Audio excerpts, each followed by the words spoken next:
Hay algo inquietante en el silencio que rodea ciertos textos antiguos, como si la historia misma contuviera el aliento antes de pronunciar su nombre.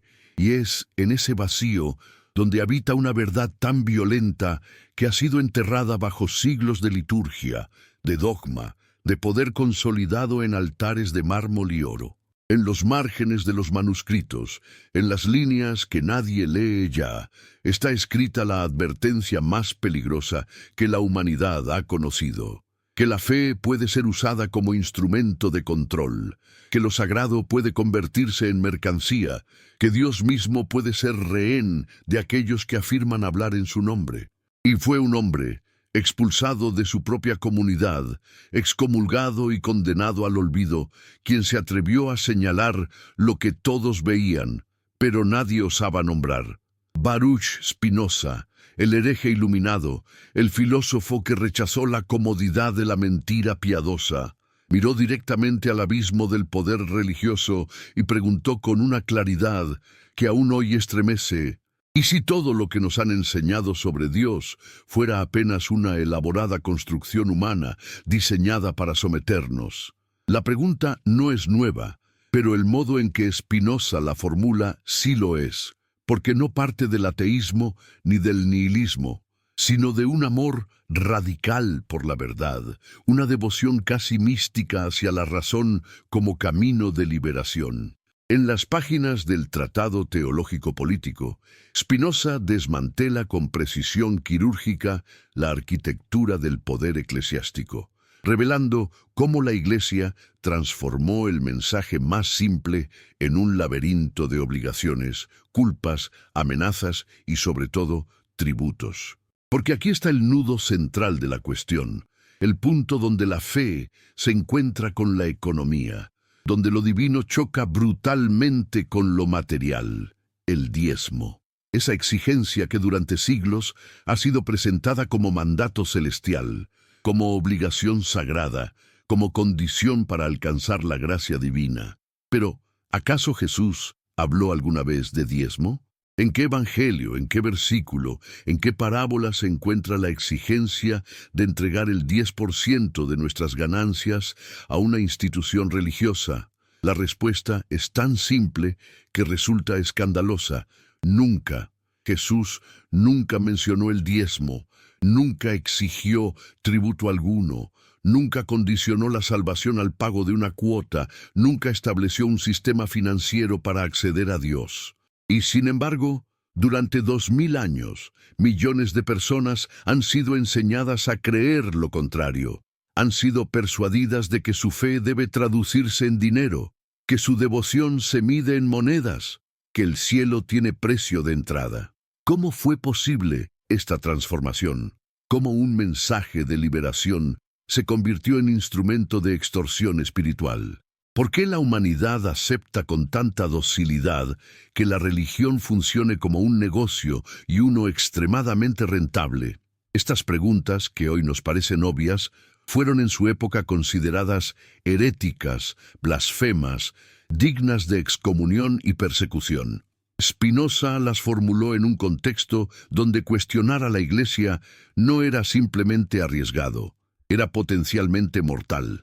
La Inquisición aún operaba en varios territorios europeos. Los tribunales religiosos tenían poder sobre la vida y la muerte, y el solo hecho de dudar públicamente de la interpretación oficial de las Escrituras podía significar tortura, exilio o ejecución. Y aún así, Spinoza escribió, publicó, defendió sus ideas con una valentía que solo puede provenir de la certeza absoluta de estar del lado de la verdad. Porque para él, como para muchos filósofos que lo precedieron y lo siguieron, la verdad no es negociable, no admite concesiones, no puede ser sacrificada en el altar de la conveniencia o el miedo. La historia del diezmo es, en realidad, la historia de cómo el poder religioso se consolidó mediante la apropiación de conceptos del Antiguo Testamento que nunca fueron parte del mensaje cristiano original. En el judaísmo antiguo, el diezmo era una práctica concreta. Los israelitas entregaban la 10ª parte de sus cosechas para sostener a la tribu de Leví, que no poseía tierras y se dedicaba exclusivamente al servicio del templo. Era un sistema de redistribución económica dentro de una estructura social específica, en un contexto histórico determinado para un pueblo particular. No era un mandato universal, no era una obligación eterna, no era una condición para la salvación. Era simplemente una forma de organización comunitaria en una sociedad agrícola del Medio Oriente hace 3000 años. Pero cuando la Iglesia Católica se consolidó como poder político en la Europa medieval, necesitaba recursos para sostener su creciente burocracia, sus monumentales catedrales, sus ejércitos de sacerdotes, obispos, cardenales y papas. Necesitaba oro para financiar cruzadas, inquisiciones, guerras contra herejes y musulmanes. Necesitaba plata para construir basílicas que alcanzaran el cielo y demostraran al mundo el poder de la fe cristiana. Y entonces, con una habilidad política que habría sido la envidia de cualquier imperio, la Iglesia tomó el concepto del diezmo del Antiguo Testamento y lo transformó en obligación cristiana, en mandato divino, en requisito para la salvación eterna. No importaba que Jesús nunca lo hubiera mencionado. No importaba que los primeros cristianos vivieran en comunidades donde todo era compartido sin porcentajes ni cálculos contables. No importaba que el mensaje original fuera de renuncia a las riquezas materiales y no de acumulación institucional. Lo único que importaba era el poder, y el poder necesita dinero. Spinoza entendió esto con una claridad que aún hoy resulta perturbadora. En su análisis de las estructuras religiosas, demuestra cómo el miedo ha sido siempre más efectivo que el amor para controlar a las masas. El miedo al infierno, el miedo a la condenación, el miedo a la ira divina, el miedo a perder la salvación, el miedo a ser excluido de la comunidad de los fieles. Y el diezmo se convirtió en una de las expresiones más concretas de ese miedo. Si no pagas, Dios no te bendecirá. Si no entregas tu dinero, demuestras que tu fe es débil. Si guardas para ti lo que le pertenece a Dios, serás castigado en esta vida y en la siguiente. ¿No es acaso extraordinario que el Dios infinito, creador del universo entero, necesite del 10% de nuestros salarios? ¿No resulta sospechoso que la divinidad omnipotente requiera de nuestras monedas para mantener sus templos? Estas preguntas, formuladas con ironía socrática, revelan la absurdidad fundamental del sistema. Pero Spinoza va más allá de la simple crítica irónica. En su filosofía, Dios no es una entidad separada del universo que pueda ser sobornada con ofrendas o tributos. Dios es la sustancia misma de todo lo que existe, la naturaleza en su totalidad, la realidad en su expresión más completa. Dios no necesita nada de nosotros porque Dios no es un ser con necesidades, no es un monarca celestial que exige lealtad y pagos. Dios, en la visión espinociana, es la totalidad en la que existimos, nos movemos y tenemos nuestro ser. Y si esto es así, entonces toda la estructura del diezmo, toda la arquitectura de la obligación financiera religiosa, se revela como exactamente lo que es: una construcción humana diseñada para beneficiar a una clase sacerdotal que se interpone entre nosotros y lo divino. Pero la genialidad de Spinoza no radica solo en su crítica, sino en su método. No ataca la religión desde fuera, como un enemigo que busca destruirla, sino desde dentro, como alguien que conoce profundamente los textos sagrados y puede demostrar versículo por versículo cómo han sido distorsionados, manipulados, reinterpretados para servir intereses que nada tienen que ver con Dios o la salvación. Lee los evangelios con la mirada de un detective buscando evidencia, y lo que encuentra es revelador. Jesús nunca pidió dinero para sí mismo, nunca exigió tributos a sus seguidores, nunca estableció una jerarquía económica en su movimiento. Cuando habló de riqueza, fue siempre para advertir sobre sus peligros, para señalar cómo el apego al dinero aleja al ser humano de lo esencial. Su famosa sentencia sobre la imposibilidad de que un rico entre al reino de los cielos no fue una metáfora poética, fue una advertencia radical sobre la incompatibilidad entre la acumulación material y la vida espiritual auténtica. Entonces, ¿cómo es posible que la institución que afirma representar a Jesús se haya convertido en una de las organizaciones más ricas del planeta? ¿Cómo es posible que el Vaticano atesore obras de arte invaluables mientras millones de fieles viven en la pobreza más absoluta? ¿Cómo es posible que sacerdotes exijan el diezmo a campesinos hambrientos mientras visten sotanas bordadas en oro? La respuesta, según Spinoza, está en entender que la religión institucional no tiene nada que ver con Dios y todo que ver con el poder humano. Las iglesias son organizaciones políticas que utilizan el lenguaje de lo sagrado para justificar su dominio. Los sacerdotes son funcionarios de una burocracia divina que se interpone entre el individuo y la verdad. Y el diezmo es simplemente el impuesto que debemos pagar para mantener funcionando esa maquinaria. Esta comprensión es profundamente liberadora, pero también profundamente amenazante para el orden establecido. Porque si las personas comprenden que no necesitan intermediarios para relacionarse con lo divino, si entienden que Dios no exige tributos ni ofrendas, si descubren que la salvación no se compra con dinero, sino que se alcanza mediante el conocimiento y la virtud, entonces todo el sistema se derrumba. La Iglesia pierde su poder. Los sacerdotes pierden su autoridad, los templos pierden su necesidad, y por eso Spinoza fue perseguido, excomulgado, condenado al ostracismo, no porque negara a Dios, sino porque negaba la necesidad de la estructura religiosa que afirmaba representarlo. En los Evangelios hay un episodio que Spinoza considera especialmente revelador. Cuando Jesús expulsa a los mercaderes del templo, los vendedores de palomas, los cambistas de monedas, todos aquellos que habían transformado la casa de oración en un mercado, en un lugar de transacciones comerciales. La ira de Jesús en ese momento no fue contra los pecadores comunes, no fue contra las prostitutas o los recaudadores de impuestos con quienes solía compartir mesa, sino contra aquellos que habían profanado lo sagrado mediante su mercantilización. Y sin embargo, no es exactamente eso lo que la Iglesia ha hecho durante siglos. No ha convertido la fe en mercancía, la salvación en producto, la gracia en bien de consumo. Las indulgencias medievales son el ejemplo más escandaloso, pero de ninguna manera el único. Cada vez que se condiciona la bendición divina al pago de un tributo, se está repitiendo exactamente aquello contra lo que Jesús se rebeló con tanta vehemencia.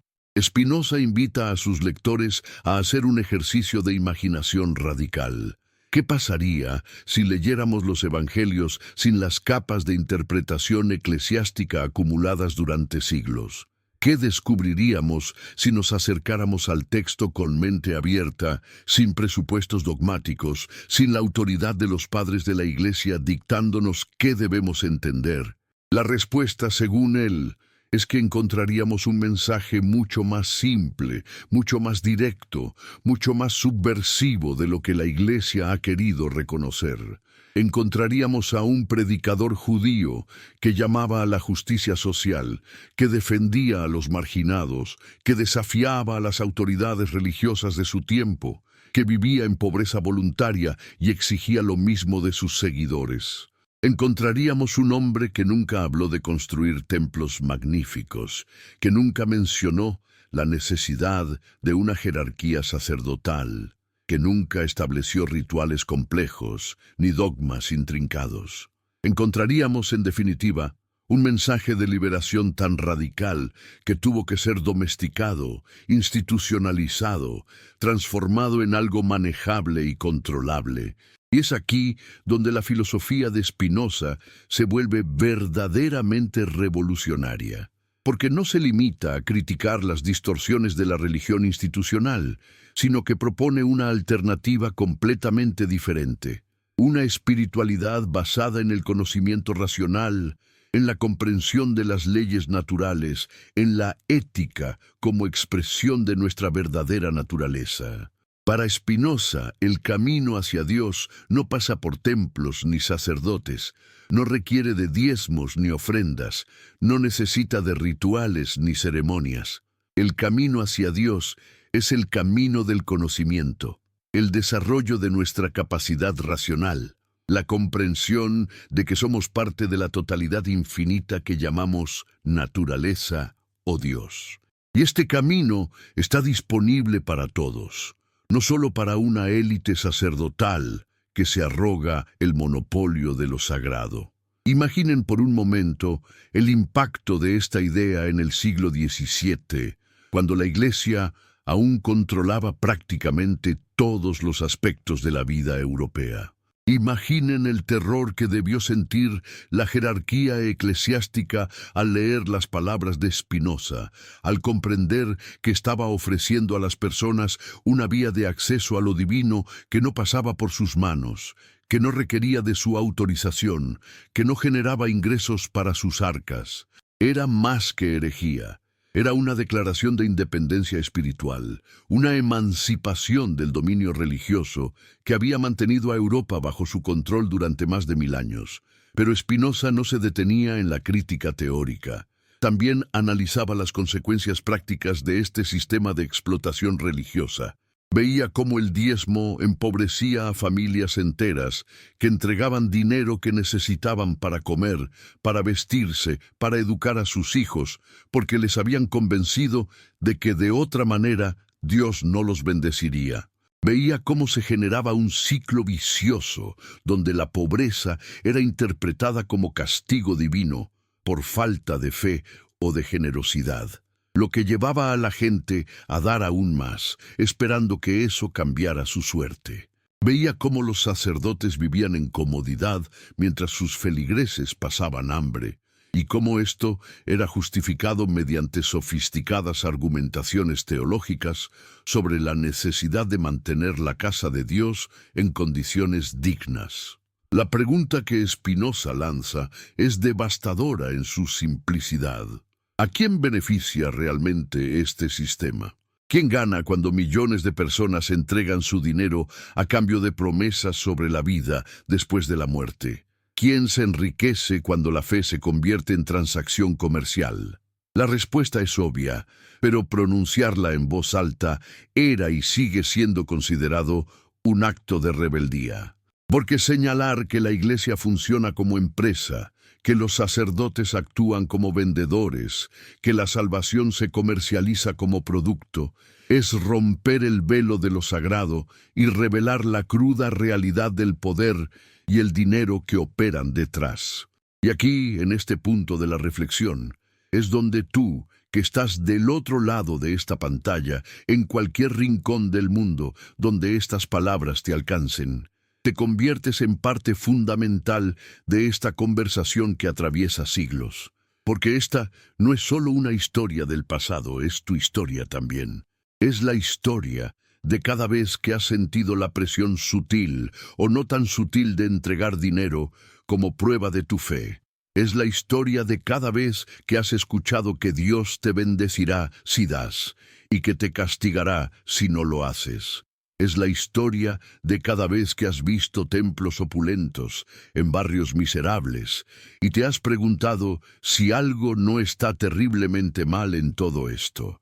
Y por eso te invito ahora, con la misma apertura con la que Spinoza invitaba a sus lectores a pensar por sí mismos, a que me cuentes desde dónde me escuchas.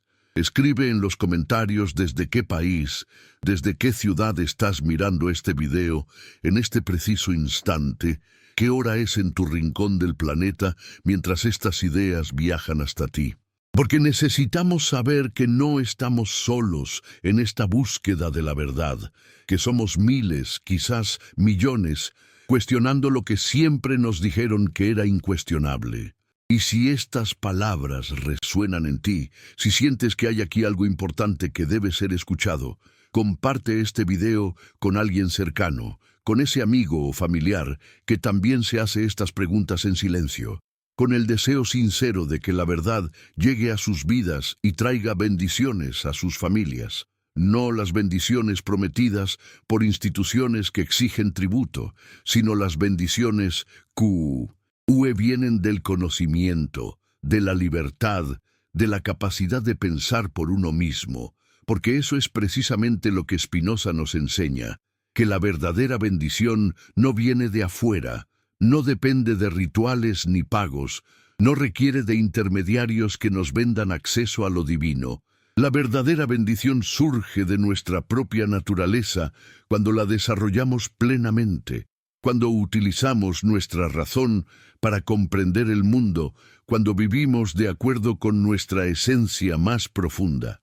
Y esto no cuesta dinero, no necesita templos, no requiere de una clase sacerdotal que administre nuestra relación con Dios.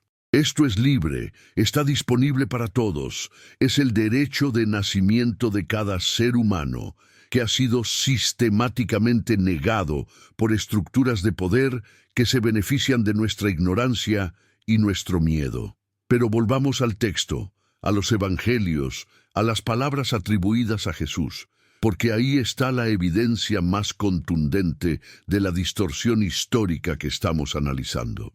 En el famoso Sermón de la Montaña, Jesús pronuncia las bienaventuranzas, esas enseñanzas radicales que subvierten todos los valores del mundo antiguo y también del moderno. Bienaventurados los pobres de espíritu, porque de ellos es el reino de los cielos. Bienaventurados los que lloran, porque ellos serán consolados. Bienaventurados los mansos, porque ellos heredarán la tierra. En ningún momento dice, bienaventurados los que pagan el diezmo, porque ellos recibirán abundancia material. En ningún momento condiciona las bendiciones a tributos económicos. Su mensaje es exactamente el opuesto. Es una celebración de la pobreza espiritual, del desprendimiento material, de la humildad ante la vastedad del misterio divino. Más adelante en el mismo sermón, Jesús dice algo aún más radical. No os hagáis tesoros en la tierra, donde la polilla y el orín corrompen, y donde ladrones minan y hurtan, sino haceos tesoros en el cielo, donde ni la polilla ni el orín corrompen, y donde ladrones no minan ni hurtan. ¿Cómo es posible reconciliar estas palabras con la exigencia de entregar dinero a una institución terrena? ¿Cómo puede la Iglesia pedir acumulación de riquezas en sus arcas mientras Jesús predicaba exactamente lo contrario? La contradicción es tan flagrante que solo puede ser sostenida mediante elaboradas construcciones teológicas que distorsionan el significado obvio de las palabras. Y luego está el episodio del joven rico, uno de los más conocidos y más ignorados de los evangelios. Un hombre acude a Jesús preguntando qué debe hacer para heredar la vida eterna. Jesús le responde que debe cumplir los mandamientos. El joven afirma que ya lo hace desde su juventud. Entonces Jesús le dice, una cosa te falta, anda, vende todo lo que tienes y dalo a los pobres y tendrás tesoro en el cielo y ven, sígueme. El texto dice que el joven se fue triste porque tenía muchas posesiones. Y Jesús comenta a sus discípulos, cuán difícilmente entrarán en el reino de Dios los que tienen riquezas. Es más fácil pasar un camello por el ojo de una aguja que entrar un rico en el reino de Dios. Este pasaje es tan inequívoco en su mensaje que la Iglesia ha tenido que realizar verdaderas piruetas interpretativas para neutralizar su radicalidad. Algunos teólogos han sugerido que el ojo de la aguja era en realidad una puerta estrecha en Jerusalén, haciendo la metáfora menos imposible.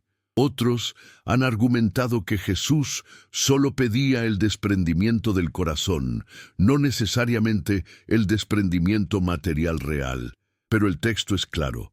Jesús no le dijo al joven que diera el 10%, le dijo que diera todo. No le dijo que entregara su dinero a la institución religiosa, le dijo que lo diera a los pobres directamente. No condicionó la salvación al pago de un tributo regular, sino a la renuncia total de las posesiones materiales. Ahora bien, ¿practicó la Iglesia esta enseñanza? ¿Renunció a las riquezas para seguir el ejemplo de su fundador? La respuesta la conocemos todos. El Vaticano es uno de los estados más ricos del mundo. Posee colecciones de arte que valen miles de millones. Mantiene un banco propio. Controla inversiones en múltiples sectores económicos. Las grandes catedrales de Europa son monumentos a la acumulación de riqueza construidas con el dinero de los fieles durante siglos. Los obispos viven en palacios episcopales mientras predican sobre la importancia de la humildad. ¿No es esto exactamente la hipocresía que Jesús denunciaba cuando criticaba a los fariseos por hacer lo contrario de lo que predicaban? Spinoza señala esta contradicción sin piedad, no porque disfrute atacando a la Iglesia, sino porque considera que la verdad tiene un valor absoluto que debe ser defendido incluso cuando resulta incómodo o peligroso. Su método es simple. Toma las Escrituras, las lee literalmente sin las capas de interpretación acumuladas y luego compara ese mensaje original con lo que la institución religiosa ha hecho con él. El resultado es devastador. Descubre que prácticamente todo lo que la Iglesia afirma sobre el dinero, la riqueza y las obligaciones financieras de los creyentes no tiene base en las enseñanzas de Jesús, sino que fue inventado, desarrollado, sistematizado a lo largo de los siglos para servir intereses institucionales. El diezmo del Antiguo Testamento era una contribución agrícola específica para una sociedad tribal específica. La Iglesia lo transformó en obligación universal y permanente. Jesús predicó el desprendimiento total de las posesiones. La Iglesia lo transformó en la obligación de compartir solo una parte, siempre y cuando sea con ella, nunca directamente con los necesitados. Jesús vivió en pobreza radical, sin lugar donde recostar su cabeza. La Iglesia construyó palacios y acumuló fortunas. Jesús expulsó a los mercaderes del templo. La Iglesia convirtió el templo mismo en mercado. ¿Por qué entonces las personas siguen aceptando este sistema? ¿Por qué millones de fieles continúan entregando su dinero a instituciones que los traicionan en el nivel más fundamental? Spinoza identifica dos razones principales: el miedo y la ignorancia. El miedo a las consecuencias de no obedecer, miedo al castigo divino, miedo a perder la salvación, miedo al ostracismo social dentro de la comunidad religiosa. Y la ignorancia sobre lo que realmente dicen los textos sagrados, porque pocas personas los leen directamente. La mayoría recibe interpretaciones prefabricadas desde el púlpito, y esas interpretaciones siempre favorecen los intereses de quien las pronuncia. La genialidad del sistema está en su circularidad perfecta. La Iglesia controla el acceso a los textos sagrados, los interpreta de manera conveniente para sus intereses, enseña esa interpretación como verdad divina incuestionable, castiga a quien se atreve a leer de manera diferente y utiliza los recursos obtenidos para perpetuar y expandir su poder. Es una maquinaria tan perfecta que ha funcionado durante siglos, sobreviviendo a imperios, revoluciones, reformas, crisis de fe. Y lo más extraordinario es que lo ha hecho presentándose a sí misma como la víctima, como la guardiana de la moral, amenazada por fuerzas seculares, como la última defensa contra el caos y el nihilismo. Pero Spinoza no se deja engañar por esta retórica.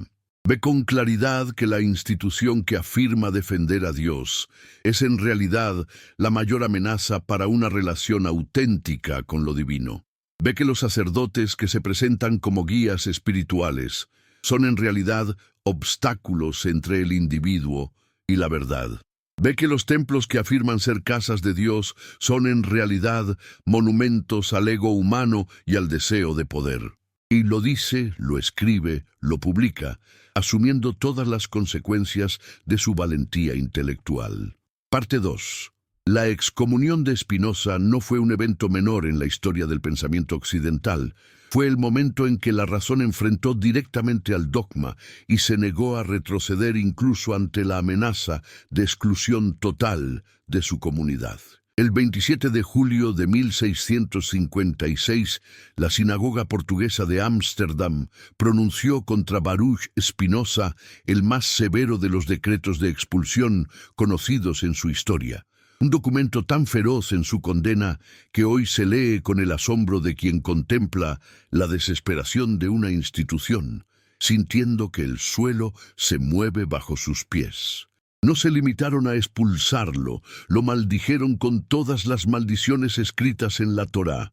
Prohibieron que cualquier judío le hablara, le escribiera, le prestara ayuda, permaneciera bajo el mismo techo que él, leyera cualquier cosa que él hubiera escrito.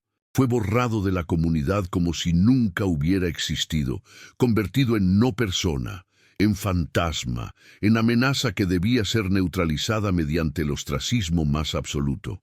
¿Qué había hecho este joven de 23 años para merecer semejante castigo? ¿Había cometido algún crimen? ¿Había traicionado a su pueblo? ¿Había actuado con violencia o maldad? No, simplemente había pensado, había cuestionado, había aplicado su razón a los textos sagrados y había llegado a conclusiones que la comunidad consideraba intolerables. Había señalado contradicciones en la Biblia. Había sugerido que los milagros podrían tener explicaciones naturales. Había cuestionado la autoría mosaica del Pentateuco. Había insinuado que Dios no era una persona, sino la totalidad de la naturaleza. Pero, sobre todo, había amenazado la estructura de poder que sostenía a la comunidad judía de Ámsterdam, una estructura que, como todas las estructuras religiosas, dependía del control sobre la interpretación de lo sagrado y sobre los recursos económicos de sus miembros. Porque aquí hay algo que debe ser comprendido con absoluta claridad. La excomunión de Spinoza no fue principalmente un acto de defensa de la fe, fue un acto de defensa del poder.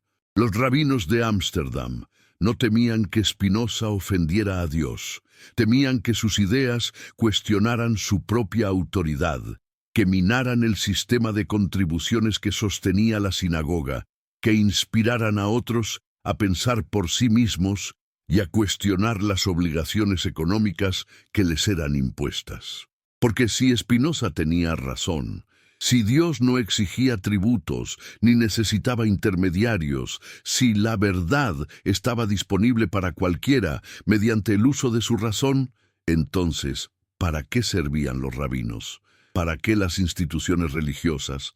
¿Para qué todo el aparato de control que habían construido cuidadosamente durante siglos? Esta es la verdadera amenaza que representa el pensamiento libre, y esta es la razón por la que las instituciones religiosas siempre han respondido con tanta violencia contra él. No se trata de defender a Dios, quien por definición no necesita defensa. Se trata de defender el monopolio sobre lo sagrado, el control sobre las conciencias, el flujo constante de recursos que mantiene funcionando la maquinaria institucional. Y Spinoza lo entendía perfectamente. En su tratado teológico-político, dedica páginas enteras a analizar cómo los profetas y sacerdotes de la antigüedad utilizaban el temor supersticioso de las masas para consolidar su poder, cómo transformaban fenómenos naturales en manifestaciones divinas, cómo reinterpretaban los textos sagrados para justificar sus intereses políticos y económicos. Pero ¿no es acaso esto exactamente lo que ha sucedido con el diezmo? Los predicadores toman versículos aislados del Antiguo Testamento, los sacan de su contexto histórico, ignoran completamente el silencio de Jesús sobre el tema y construyen elaboradas teologías de la prosperidad, donde Dios aparece como una especie de banquero celestial, dispuesto a multiplicar nuestras inversiones, si primero le pagamos su comisión. Prometen bendiciones materiales a cambio de contribuciones financieras, transformando la fe en transacción comercial, la oración en negociación, la relación con lo divino en contrato mercantil. Y millones de personas aceptan esta distorsión porque nunca se les ha enseñado a leer los textos por sí mismas, porque viven atemorizadas por las amenazas de maldición si no pagan, porque la presión social dentro de sus comunidades hace casi imposible cuestionar lo que todos parecen aceptar como normal. Spinoza habría visto en esto una confirmación perfecta de su tesis central, que la religión organizada funciona mediante la manipulación del miedo y la superstición, que los líderes religiosos, ya sean rabinos, sacerdotes o pastores, utilizan su posición de autoridad para extraer recursos de los fieles mediante promesas imposibles de verificar sobre la vida después de la muerte. Que todo el sistema depende de mantener a las personas en un estado de dependencia infantil, incapaces de pensar por sí mismas, aterrorizadas ante la posibilidad de enfrentar directamente las grandes preguntas existenciales sin la mediación de una autoridad que les diga qué pensar, qué creer, qué hacer. ¿Y no es extraordinario que este sistema haya sobrevivido intacto hasta el siglo XXI? Que en plena era de la información, cuando cualquier persona con un teléfono inteligente puede acceder instantáneamente a traducciones de los evangelios y leerlos por sí misma, millones continúen aceptando interpretaciones que benefician únicamente a las instituciones religiosas. ¿No dice esto algo profundo sobre el poder del condicionamiento cultural? Sobre la dificultad de liberarse de creencias inculcadas desde la infancia, sobre el miedo paralizante que genera la posibilidad de estar equivocados en lo más fundamental. Spinoza enfrentó ese miedo y eligió la verdad. Cuando fue excomulgado, podría haber retractado sus ideas, podría haber pedido perdón, podría haber aceptado vivir bajo la autoridad rabínica a cambio de permanecer en su comunidad. Pero no lo hizo. Eligió el exilio intelectual y social. Eligió la soledad del pensador que se atreve a desafiar el consenso. Eligió una vida de pobreza material, pero de riqueza espiritual incomparable. Y desde esa posición de marginado, desde esa perspectiva de quien ya no tiene nada que perder, escribió las verdades más incómodas de su época, y quizás también de la nuestra. Una de esas verdades es que Jesús nunca habló de diezmo, porque nunca concibió un sistema institucional que requiriera financiamiento permanente. Su movimiento era itinerante, vivía de la hospitalidad de quienes creían en su mensaje, compartía todo en común, no acumulaba, no construía templos, no establecía jerarquías burocráticas.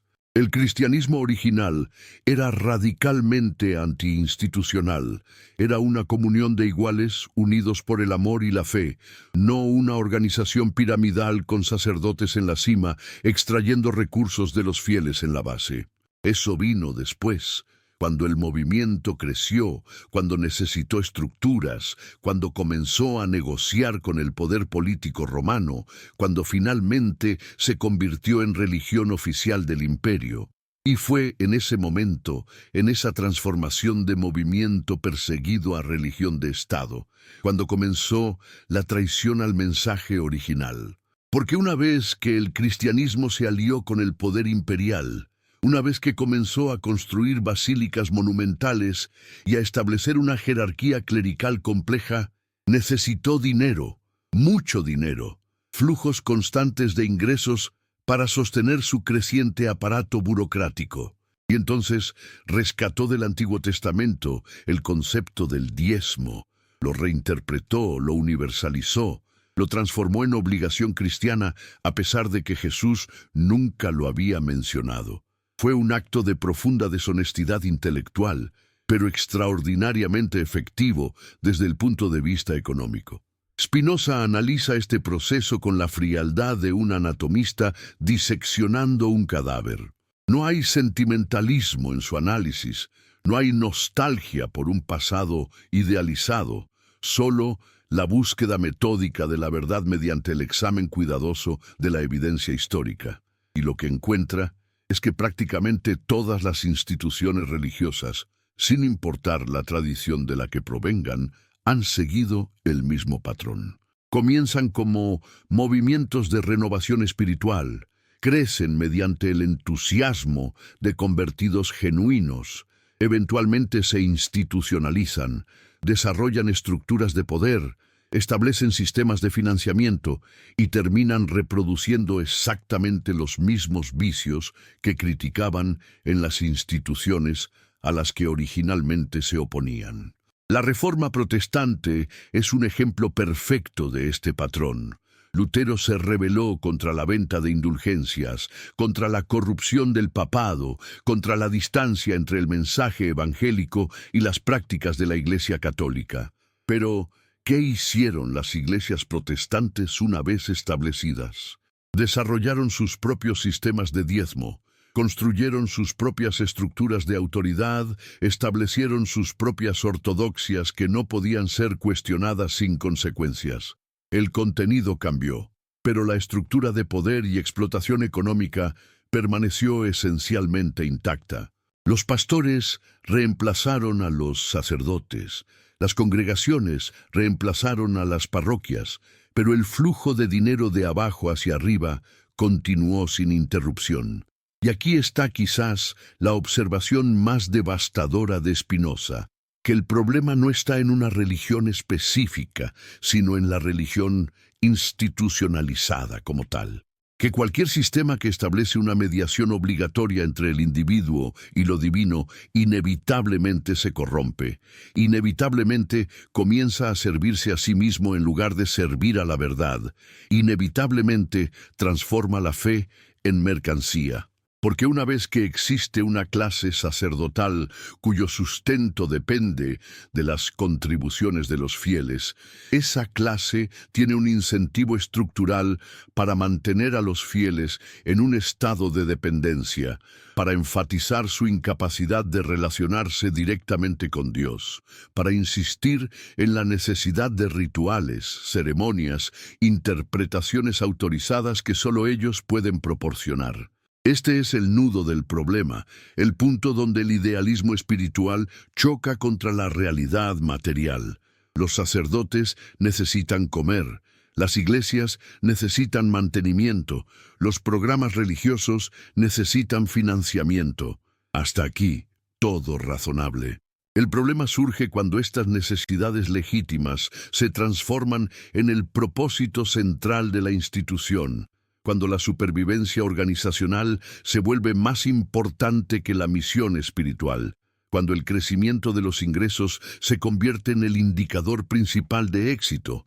Y es entonces cuando vemos surgir todas las distorsiones que Spinoza denuncia. La manipulación de textos sagrados para justificar contribuciones económicas, la explotación del miedo al castigo divino, la promesa de bendiciones materiales a cambio de donaciones, la transformación de Dios en socio de negocio celestial.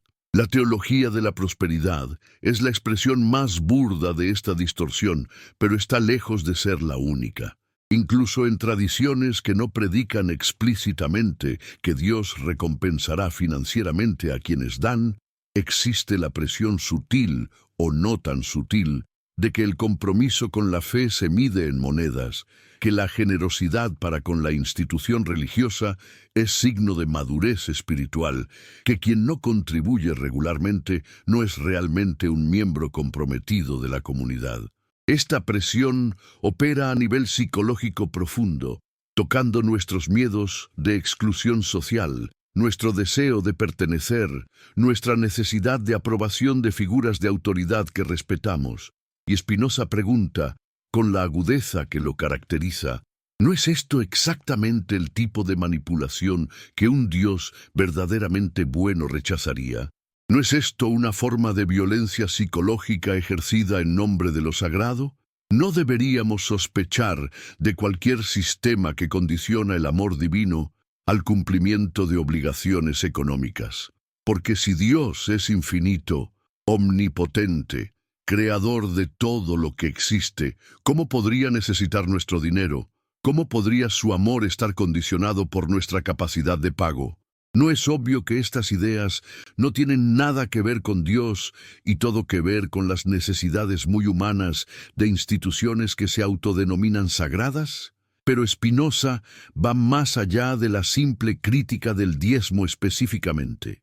Lo que le interesa es el principio fundamental, la idea de que necesitamos intermediarios para relacionarnos con lo divino.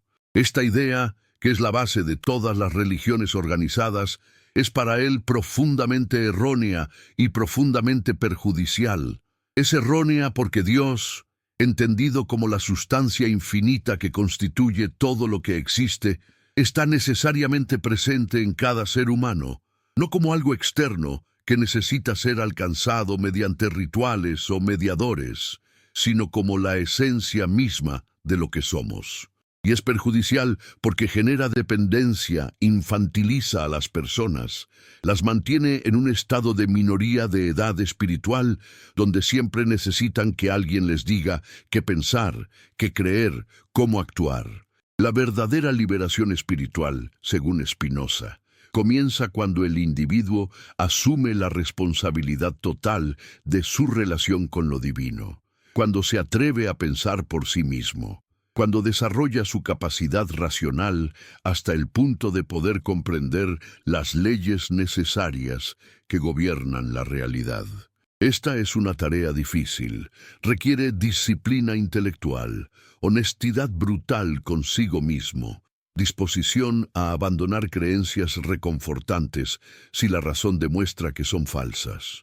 Pero es el único camino hacia una espiritualidad auténtica, hacia una relación con Dios que no esté mediada por el miedo, ni por la superstición, ni por instituciones que se benefician de nuestra ignorancia. ¿Y qué sucede con aquellos que argumentan que la mayoría de las personas no tienen la capacidad intelectual para este camino, que necesitan la guía de la religión organizada, que sin la estructura de la Iglesia caerían en el caos moral y espiritual? Spinoza rechaza completamente este argumento elitista y paternalista. Afirma que todo ser humano tiene la capacidad natural de razonar, que esta capacidad puede y debe ser desarrollada, que nadie es intrínsecamente incapaz de pensar por sí mismo. Lo que sucede es que las instituciones religiosas tienen un interés en mantener a las personas en la ignorancia, en convencerlas de que son incapaces de comprender los misterios divinos sin ayuda experta, en cultivar una actitud de humildad que en realidad es abdicación de la responsabilidad intelectual. Aquí Spinoza se conecta directamente con el proyecto de la Ilustración que vendría después de él. La idea de que la razón es el instrumento de liberación humana, de que el conocimiento disipa el miedo y la superstición, de que la autonomía intelectual es la base de cualquier autonomía real. Kant escribiría más tarde su famoso ensayo ¿Qué es la Ilustración?, donde define esta como la salida del ser humano de su minoría de edad autoculpable, la disposición a usar el propio entendimiento sin la guía de otro.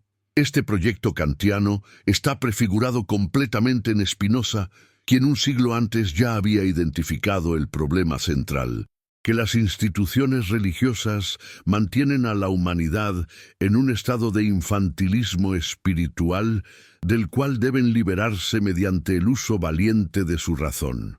Pero esta liberación tiene un costo que Spinoza pagó personalmente y que sigue siendo cobrado a cualquiera que se atreva a desafiar las ortodoxias establecidas.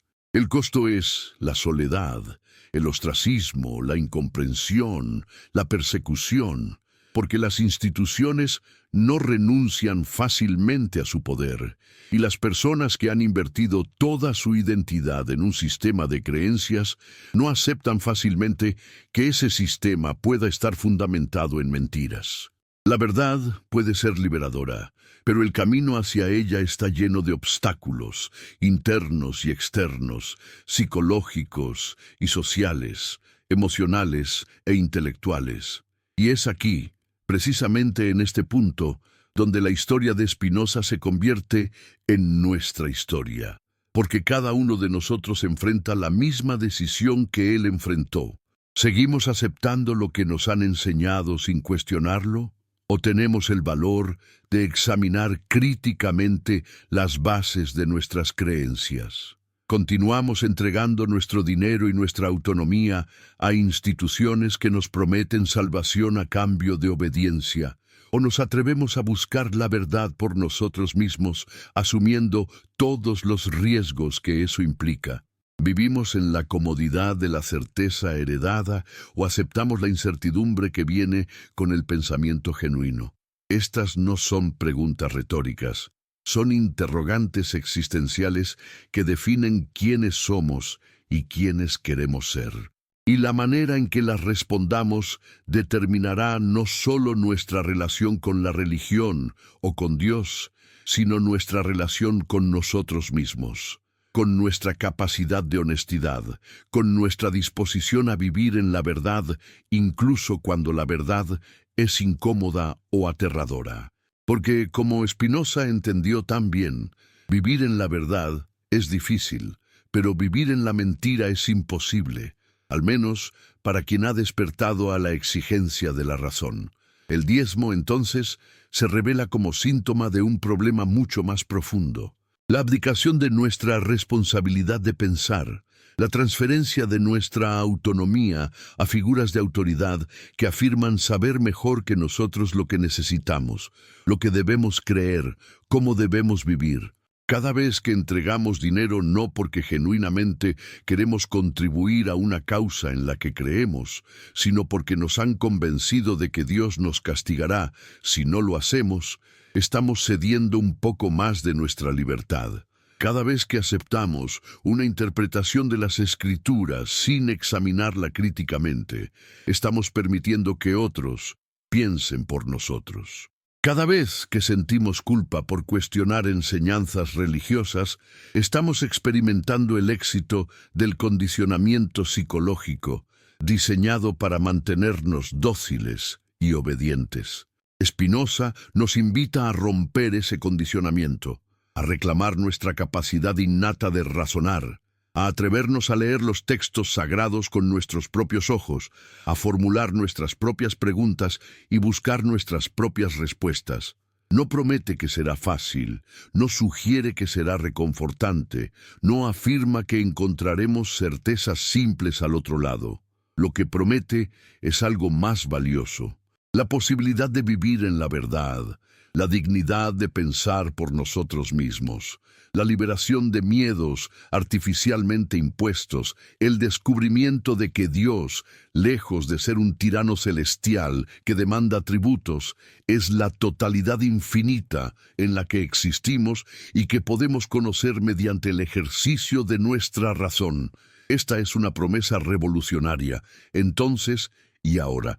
Porque si es verdad que no necesitamos pagar por la salvación, que no necesitamos intermediarios para relacionarnos con lo divino, que no necesitamos temer a un Dios que nos castigará por no cumplir obligaciones económicas que nadie nos impuso, excepto instituciones humanas demasiado humanas, entonces todo el edificio de poder construido sobre esas mentiras se derrumba, y con él se derrumba toda una forma de vida basada en la sumisión a autoridades que no merecen nuestra confianza, en el miedo a castigos que nunca llegarán, en la culpa por transgresiones que nunca cometimos. Parte 3.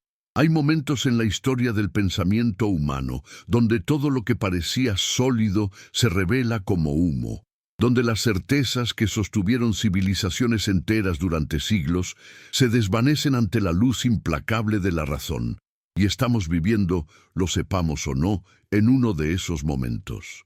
La cuestión del diezmo, que podría parecer un asunto menor, un detalle de administración eclesiástica, Una disputa técnica sobre interpretación de textos antiguos se revela en realidad como la punta de un iceberg cuya masa sumergida es nada menos que la estructura completa de poder que las religiones organizadas han ejercido sobre la humanidad.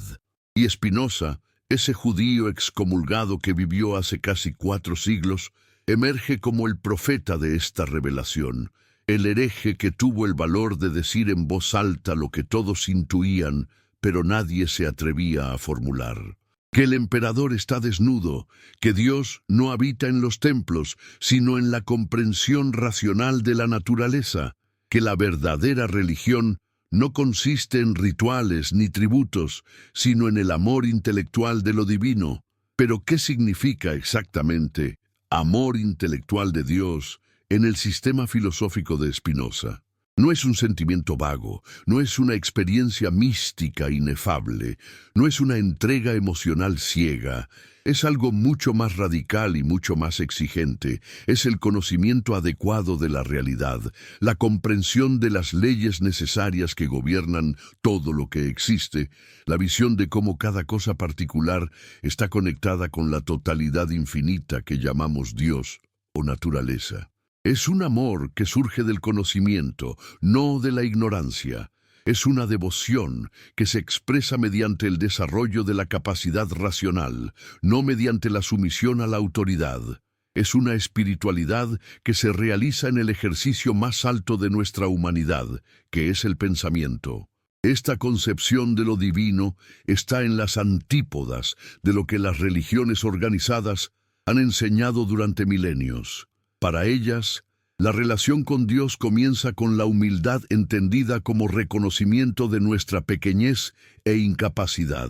Debemos someternos porque somos pecadores, porque somos ignorantes, porque somos débiles. Debemos confiar en la autoridad de textos revelados y en la interpretación de esos textos por parte de una clase sacerdotal educada para ese propósito. Debemos cumplir con obligaciones rituales y económicas como demostración de nuestra fe. Y sobre todo, debemos temer el castigo divino, temer la condenación eterna, temer la ira de un Dios que es presentado simultáneamente como amor infinito y como juez implacable. Spinoza desmantela esta concepción desde sus mismos fundamentos. Muestra que el miedo nunca puede ser base de una religión auténtica, porque el miedo es una pasión que disminuye nuestra potencia de actuar, que nos paraliza, que nos mantiene en un estado de servidumbre. Muestra que la humildad verdadera no consiste en despreciarnos a nosotros mismos, sino en comprender nuestra posición real en el cosmos, que es simultáneamente infinitesimal en términos de nuestra existencia particular e infinita en términos de nuestra participación en la sustancia divina. Muestra que la obediencia ciega no es virtud, sino vicio, que la verdadera virtud consiste en actuar desde el conocimiento adecuado, en comprender las razones de nuestras acciones, en elegir libremente lo que es verdaderamente bueno para nosotros. Y es aquí donde la crítica del diezmo alcanza su significado más profundo. Porque el diezmo no es simplemente un impuesto religioso, es un símbolo de toda una forma de relacionarse con lo divino, basada en la transacción, en el pago, en la idea de que podemos comprar el favor de Dios, o al menos evitar su castigo mediante contribuciones económicas. Es la expresión más cruda de la mercantilización de lo sagrado, de la transformación de la religión en negocio, de la conversión de Dios en acreedor celestial al que debemos pagar nuestras deudas espirituales. Y todo esto, insiste Spinoza con una paciencia que a veces parece agotarse en sus textos, no tiene absolutamente nada que ver con el Dios verdadero, con la sustancia infinita que es la naturaleza misma, con la realidad tal como es, y no como las instituciones religiosas necesitan que creamos que es. ¿Qué pasaría si millones de personas comprendieran esto simultáneamente? ¿Qué sucedería si el velo cayera no de unos pocos ojos iluminados, sino de toda una civilización?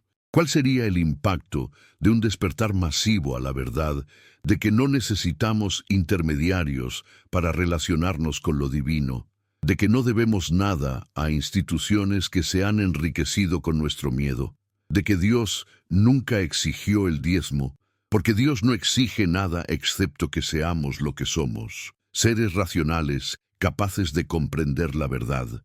La respuesta es obvia y aterradora para quienes se benefician del sistema actual: el colapso completo de la estructura de poder religioso tal como la conocemos. Las iglesias vacías, no porque las personas hayan perdido la fe, sino porque han encontrado una fe más auténtica que no requiere de templos construidos con el dinero de los pobres. Los sacerdotes sin congregación, no porque la gente se haya vuelto atea, sino porque ha descubierto que puede relacionarse directamente con lo divino sin necesidad de mediadores profesionales.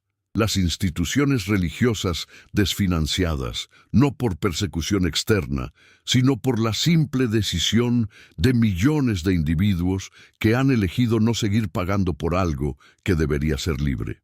Este es el verdadero terror que inspira el pensamiento de Spinoza, la razón por la que fue excomulgado, perseguido, censurado, y por la que sus libros fueron incluidos en el índice de libros prohibidos de la Iglesia Católica. No es que niegue a Dios, es que niega la necesidad de todo el aparato institucional que afirma representar a Dios. No es que promueva el ateísmo, es que promueve una espiritualidad tan radical que hace obsoletas todas las religiones organizadas. No es que destruya la fe, es que ofrece una fe más pura, más honesta, más exigente intelectualmente. Una fe que no puede ser controlada, ni monetizada, ni utilizada para fines políticos. Y aquí debemos preguntarnos: ¿por qué las iglesias temen tanto a las dudas? Que aquí debemos preguntarnos: ¿por qué las iglesias temen tanto a las dudas que a las herejías declaradas? La respuesta es simple y devastadora. Porque la herejía puede ser combatida, puede ser refutada mediante argumentos teológicos, puede ser expulsada mediante excomunión, puede ser neutralizada mediante la identificación clara de un enemigo externo contra el cual unir a los fieles.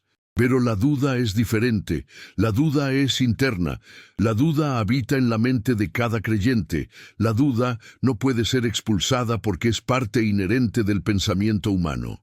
Y cuando la duda comienza a formularse en preguntas concretas sobre temas concretos, como el diezmo, cuando las personas empiezan a preguntarse por qué deben entregar dinero que necesitan para alimentar a sus familias a instituciones que poseen riquezas incalculables, cuando cuestionan la contradicción entre el mensaje de Jesús y las prácticas de la Iglesia, entonces todo el edificio empieza a temblar.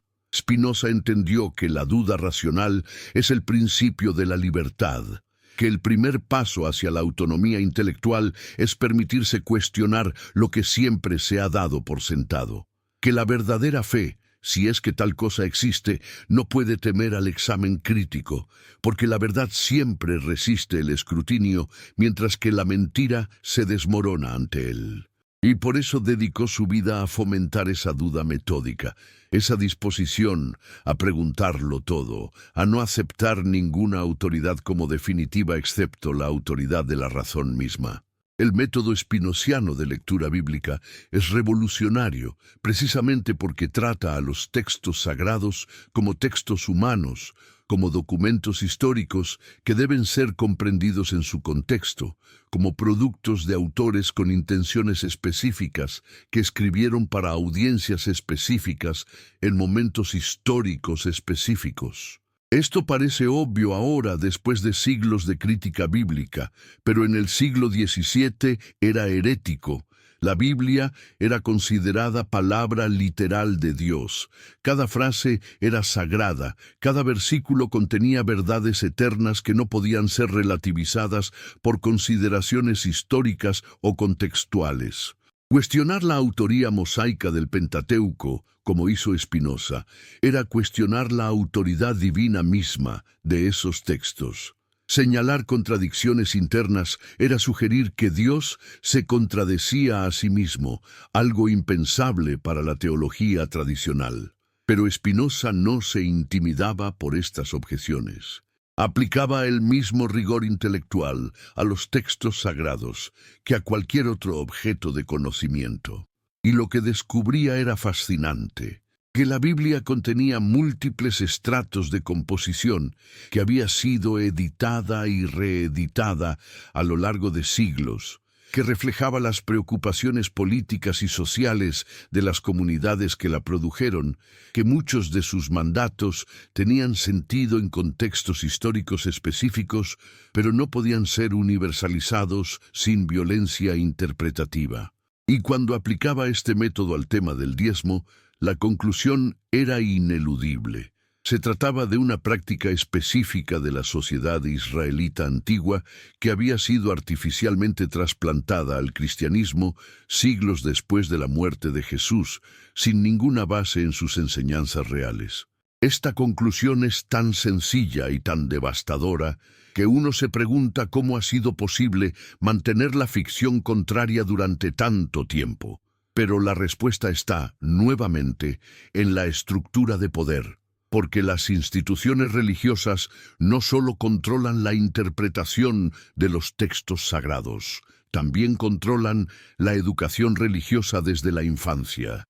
Enseñan a los niños a no cuestionar, a aceptar la autoridad de la Iglesia como incuestionable, a sentir culpa ante la menor duda, a asociar la obediencia con la virtud y el cuestionamiento con el pecado. Este condicionamiento es tan efectivo que la mayoría de las personas nunca llegan a examinar críticamente las bases de lo que creen. Simplemente aceptan lo que les fue enseñado y lo transmiten a la siguiente generación, perpetuando el ciclo indefinidamente. Pero cada tanto surge alguien como Spinoza, alguien cuya honestidad intelectual es tan radical que no puede vivir con la disonancia cognitiva entre lo que se le ha enseñado y lo que su razón le dice. Alguien que prefiere la verdad incómoda a la mentira reconfortante, que elige la soledad del pensador libre sobre la comodidad de la pertenencia al rebaño, que está dispuesto a pagar el precio del ostracismo por mantener su integridad intelectual.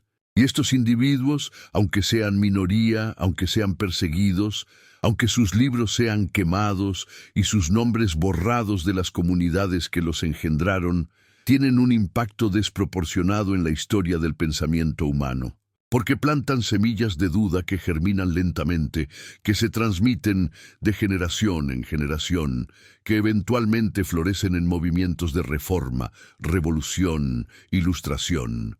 El protestantismo comenzó con las dudas de un monje sobre las indulgencias, con la pregunta simple de si realmente era posible comprar el perdón divino mediante pagos a la Iglesia. Lutero clavó sus 95 tesis en la puerta de la iglesia de Wittenberg, cuestionando precisamente la mercantilización de la salvación. Y aunque el protestantismo eventualmente desarrolló sus propias formas de explotación económica de los fieles, el principio quedó establecido. Es legítimo cuestionar las prácticas de la Iglesia cuando éstas contradicen las enseñanzas de Jesús. Es permisible leer la Biblia por uno mismo y llegar a conclusiones diferentes de las de la jerarquía. Es posible reformar las instituciones religiosas cuando se han corrompido. Spinoza fue más allá que Lutero. No buscaba reformar la religión, sino comprenderla radicalmente, desentrañar sus fundamentos psicológicos y políticos, revelar cómo había sido utilizada como instrumento de control social. Y en ese proceso ofreció una alternativa completamente diferente, una espiritualidad sin instituciones, una relación con lo divino sin mediadores, un camino hacia la salvación que no requiere de templos, ni sacerdotes, ni tributos. Solo requiere del desarrollo de nuestra capacidad racional, del conocimiento adecuado de la realidad, del amor intelectual de Dios, entendido como comprensión de las leyes necesarias que gobiernan todo lo que existe. Esta es una visión extraordinariamente exigente de la vida espiritual. No ofrece soluciones fáciles ni respuestas prefabricadas. No promete consuelo emocional ni certezas absolutas. No garantiza vida eterna ni recompensas celestiales. Lo que ofrece es algo mucho más valioso y mucho más difícil de alcanzar: la posibilidad de vivir en la verdad, de comprender nuestra posición real en el cosmos, de actuar desde el conocimiento en lugar de desde el miedo o la superstición, de ser verdaderamente libres porque hemos comprendido la necesidad que gobierna todas las cosas, incluyéndonos a nosotros mismos. ¿Cuántas personas están realmente dispuestas a emprender este camino? ¿Cuántos tienen el valor de renunciar a las certezas heredadas y enfrentar la incertidumbre del pensamiento genuino? ¿Cuántos están preparados para la soledad que viene con la independencia intelectual, para la incomprensión de quienes continúan viviendo en el confort de la ortodoxia, para las acusaciones de arrogancia por parte de quienes confunden la autonomía con la soberbia? Spinoza sabía que serían pocos, que su filosofía no era para las masas, sino para individuos excepcionales, dispuestos a pagar el precio de la libertad. Y sin embargo, escribió, publicó, defendió sus ideas con la esperanza de que al menos algunos encontrarían en ellas el camino hacia la liberación. Y la historia le dio la razón. Aunque fue condenado en vida, aunque murió en relativa oscuridad, aunque sus libros fueron prohibidos durante siglos, su pensamiento sobrevivió, se transmitió clandestinamente, influyó en la Ilustración, inspiró a generaciones de librepensadores, filósofos, científicos que compartían su compromiso radical con la verdad. Hoy, casi 4 siglos después de su excomunión, Spinoza es reconocido como uno de los pensadores más importantes de la historia occidental, como el filósofo que sentó las bases de la modernidad secular, como el hereje que tuvo razón cuando todos los ortodoxos estaban equivocados. Pero el reconocimiento académico no es lo mismo que la aplicación práctica de sus ideas. En el ámbito de la filosofía, Spinoza es respetado, estudiado, citado. En el ámbito de la religión práctica, sus insights más profundos continúan siendo ignorados o rechazados. Las iglesias siguen cobrando diezmos, los predicadores siguen prometiendo bendiciones materiales a cambio de donaciones. Los fieles siguen siendo enseñados a temer a un Dios que necesita su dinero. La estructura de poder que Spinoza desenmascaró permanece esencialmente intacta, operando ahora no solo en las iglesias tradicionales, sino en las megaiglesias modernas, donde la teología de la prosperidad ha alcanzado niveles de sofisticación manipulativa que habrían horrorizado incluso a los mercaderes que Jesús expulsó del templo. ¿Qué habría pensado Spinoza de los telepredicadores que venden pañuelos ungidos, agua bendita, aceite milagroso, promesas de sanación y prosperidad a cambio de contribuciones financieras? ¿Qué diría de los pastores que poseen jets privados, mansiones, flotas de automóviles de lujo, todo financiado por las ofrendas de fieles que a menudo viven en pobreza? ¿Cómo analizaría la industria de la fe contemporánea? Este negocio multimillonario que ha perfeccionado las técnicas de manipulación psicológica hasta niveles que los sacerdotes medievales ni siquiera podían imaginar. La respuesta es obvia. Vería exactamente la misma estructura de explotación que criticó en su época, solo que magnificada por la tecnología moderna, amplificada por los medios de comunicación masiva, globalizada mediante Internet y las redes sociales. Vería la confirmación perfecta de su tesis de que la religión institucional, cuando no es controlada por la razón crítica, inevitablemente degenera en instrumento de poder y enriquecimiento para quienes la controlan. Vería que nada fundamental ha cambiado en la relación entre las instituciones religiosas y sus fieles, que la dinámica de miedo, culpa, promesa y explotación continúa operando exactamente como hace 4 siglos. Y sin embargo, también vería razones para la esperanza. Porque nunca antes en la historia humana ha sido tan fácil acceder a información, comparar diferentes perspectivas, leer textos por uno mismo, cuestionar autoridades. La misma tecnología que permite a los telepredicadores alcanzar audiencias masivas, también permite que sus críticos sean escuchados. El mismo Internet que difunde teología de la prosperidad, también difunde filosofía spinociana. Las mismas redes sociales que las iglesias usan para recaudar fondos pueden ser usadas para educar a las personas sobre la historia real del diezmo, sobre las enseñanzas reales de Jesús, sobre las distorsiones que han sido introducidas a lo largo de los siglos. Estamos quizás en el umbral de una nueva ilustración, de un despertar masivo facilitado por la democratización del conocimiento.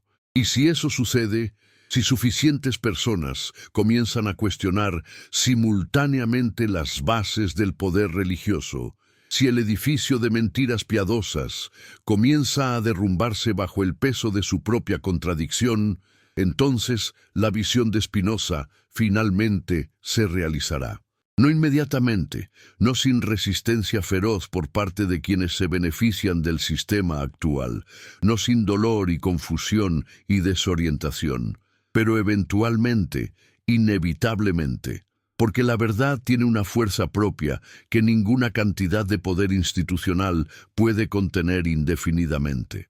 Jesús nunca habló de diezmo porque su mensaje no era sobre dinero, sino sobre transformación interior, sobre liberación espiritual, sobre el reino de Dios que no está en templos de piedra, sino en el corazón de quien vive en la verdad y el amor. Las iglesias impusieron el diezmo porque necesitaban dinero para construir su imperio terrenal, para sostener su jerarquía, para mantener su poder sobre las conciencias. Spinoza reveló esta contradicción con una claridad que aún hoy estremece, con una honestidad que le costó todo excepto su integridad. Y ahora, en este momento, mientras tú escuchas o lees estas palabras desde tu ciudad, desde tu país, a la hora que sea en tu parte del mundo, te enfrentas a la misma decisión que Spinoza enfrentó y que cada generación debe enfrentar de nuevo. ¿Eliges la comodidad de la mentira o el desafío de la verdad? La pregunta no es retórica, requiere una respuesta. Y esa respuesta no puede ser solo intelectual, debe traducirse en acción, en decisiones concretas sobre cómo vivir, qué creer, a quién entregar tu confianza y tu dinero y tu lealtad. Porque mientras sigas pagando por algo que debería ser libre, mientras sigas aceptando interpretaciones que benefician solo a quienes las pronuncian, mientras sigas viviendo en el miedo a un Dios que ha sido distorsionado hasta volverse irreconocible, estarás perpetuando el sistema que Spinoza dedicó su vida a desmantelar. ¿Tienes el valor de detenerte, de cuestionar, de pensar por ti mismo? De leer los evangelios con tus propios ojos y descubrir por ti mismo qué dijo realmente Jesús sobre el dinero, la riqueza, las obligaciones financieras hacia las instituciones religiosas. De reconocer que has sido condicionado desde la infancia para no hacer estas preguntas, para sentir culpa ante la duda, para temer las consecuencias de la independencia intelectual. De comprender que ese condicionamiento no vino de Dios, sino de seres humanos, con intereses muy específicos en mantener tu obediencia. Estas son las preguntas que Spinoza nos lega, las preguntas que cada generación debe responder de nuevo, las preguntas que definen si viviremos como seres libres o como siervos voluntarios de sistemas que nos explotan mientras nos prometen salvación. Y la manera en que las respondas determinará no solo tu relación con la religión, sino tu relación contigo mismo, con tu capacidad de honestidad, con tu dignidad como ser racional, capaz de conocer la verdad. El tiempo de las excusas se ha terminado. El tiempo de aceptar pasivamente lo que te han dicho se ha terminado. El tiempo de entregar tu dinero y tu autonomía a cambio de promesas sobre la vida después de la muerte se ha terminado. Porque ahora sabes, ahora has sido confrontado con la verdad, ahora no puedes alegar ignorancia. Jesús nunca habló de diezmo. Las iglesias lo inventaron, Spinoza lo reveló, y tú ahora, en este momento, debes decidir qué harás con este conocimiento.